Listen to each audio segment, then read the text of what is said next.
और जुफ्त और ताक में भी मैं एक जुमला करूं, हमारे यहाँ इवन और आठ ये जुफ्त और ताक समझा जाता है। 21 ताक है और 22 जुफ्त है और 23 ताक है और 24 जुफ्त है, यूँ नहीं है। शेख उल हदीस मौलाना ज़करिया कांदलवी रहमतुल्लाह अलैह तहरीर फरमाते हैं कि इसमें थोड़ी तफसील मौजूद है। अगर 30 रोज़े हो गए तो फिर जुफ्त और ताक यही चलेगा, 21 ताक होगा और 22 जुफ्त होगा, इसी तरह वहाँ तक।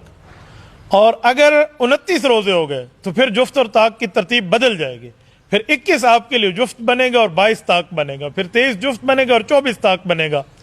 तो मुझसे एक बंदे ने ये बात पूछी तो मैंने बताई, तो मुझे कहने लगा मौलाना ये अजीब अजूबा बता दिया आपने, तो इसका क्या माना, फिर हम जुफ्त को ताक और ताक को जुफ्त, इवन को आठ और आठ को इवन कह लें तो हमें क्या पता चलेगा। मैंने कहा बेटा आप समझो इस बात की रूह क्या है, इस बात की हकीकत क्या है, वजह और रीज़न क्या है।